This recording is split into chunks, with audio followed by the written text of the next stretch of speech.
we're going to talk about my the books that I read in December next, so stay tuned.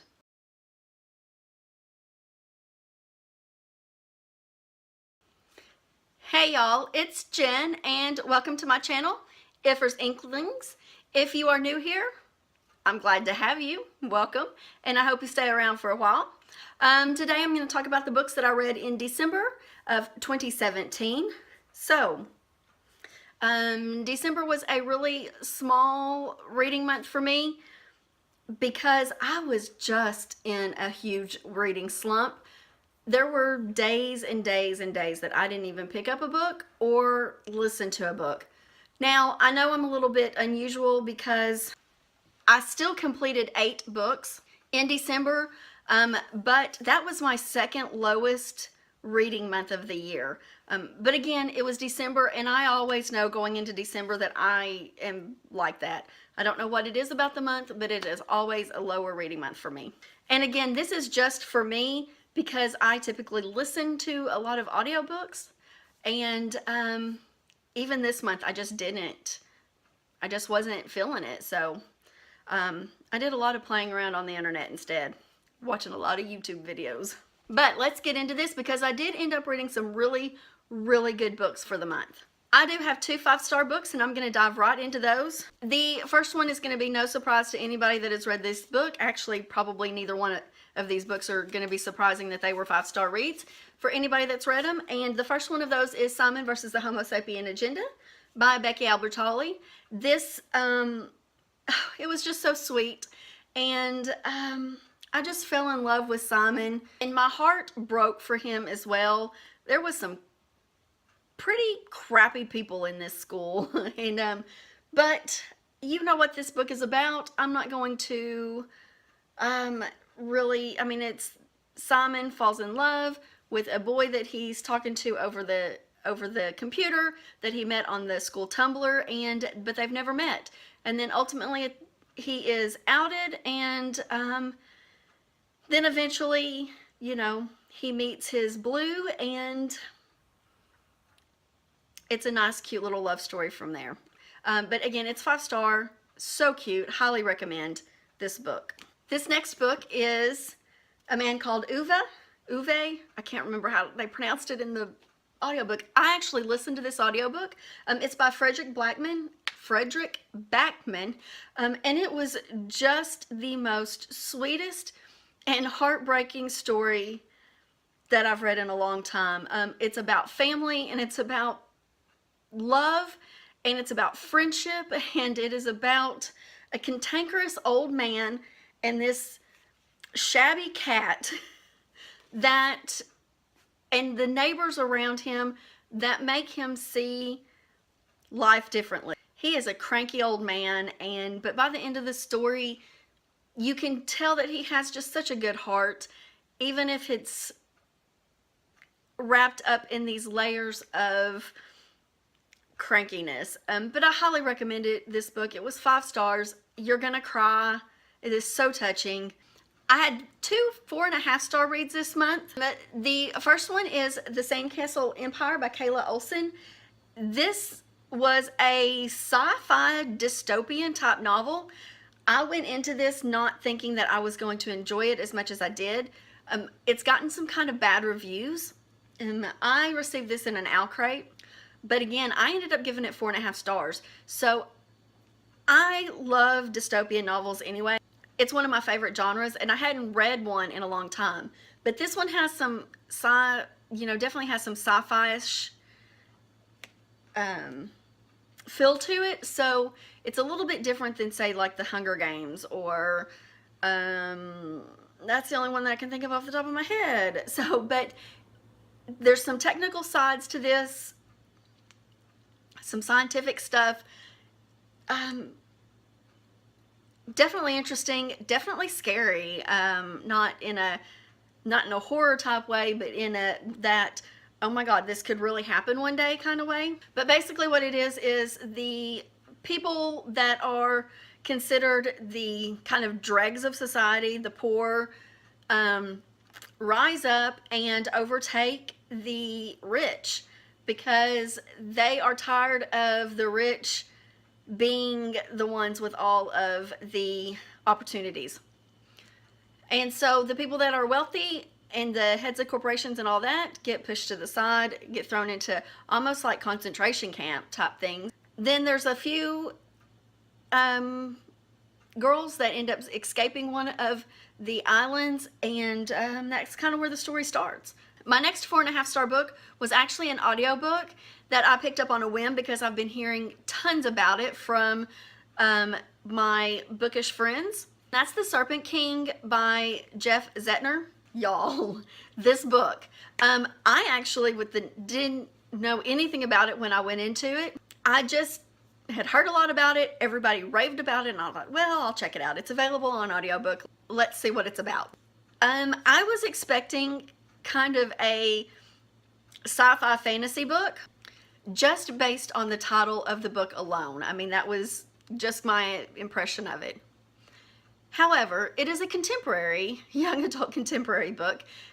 Has a little bit of romance in there, but it follows a young boy, and there's a group of 3 friends, but the main character is a young boy whose father gets sent to prison because he's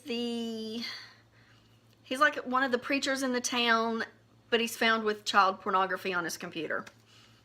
So he is sent to prison. So it follows his son, and the 2 best friends of his, one is a girl and one is a boy. They all have some kind of problems in life. It's a small town in the Midwest. And that's about all I'm going to say about it, because much more, and I think I would give away some things. It's one of those books that you just have to experience for yourselves. But let me warn you, the last quarter of the book, I sat in my living room floor sobbing. So keep that in mind. Have some Kleenex handy. There are some very gut-wrenching and heart-wrenching moments. So now I've got my 4-star reads. I've got a couple of them. We're going to start with Carnivale by Stephanie Garber. Now, I went into this book expecting not to like it because there are so many negative reviews on it. A lot of people were comparing it to The Night Circus, only not as good. And I did not enjoy The Night Circus at all. It's just not my cup of tea. It's kind of magical realism, and if you've watched my channel at all, you know that I am not a huge magical realism fan. I do love the circus though. So, you know, I was like, okay, well, we'll see what this is about. I'm going to go ahead and listen to it. This was an OwlCrate book, and I'm trying to read my OwlCrate books or listen to them. I do check them out from my library sometimes. This book was really good. I was able to follow along with it. It didn't, even though it's magical realism because it's got the magic and the circus and all of that, it wasn't so far out there that I couldn't keep up and that it didn't make sense to me, which a lot of magical realism feels like that to me. But this follows 2 sisters who are trying to escape from their father, and they get drug into Carnivale, which is on an island and is run by the game master. I can't remember what he's called, but it is more of a game than a circus, and there are clues that you have to follow along to get to the ultimate prize. There is not much more you can say about it because it's one of those things that you just have to experience, and I seem to say that a lot about the books that I read this month. If you have any doubts about it, I definitely say pick this one up, give it a try. The next book that I gave 4 stars to was an audiobook that I listened to, and that was Lifeblood by Jenna Showalter. And this is the 2nd book in a series. I'm not going to tell you too much about it because, again, it is the 2nd book in a series. But check it out. It's really good. I really enjoyed the 1st book in this series as well. And that's all I'm going to say about it. And I'm sorry. I'm not doing good this time on this wrap-up. Sorry. But again, it's book 2, and if I tell you anything about it, I'm going to ruin book 1 for you, and I don't want to do that. But I'll just say that it is a fantasy young adult fantasy book that kind of has a little bit of good and evil clashing to it. Almost like, not angels and demons per se, but almost kind of along those lines. One's not evil. It's not a good and evil type thing, but it kind of is a good and evil type thing. I don't know how to explain it without really running the first book.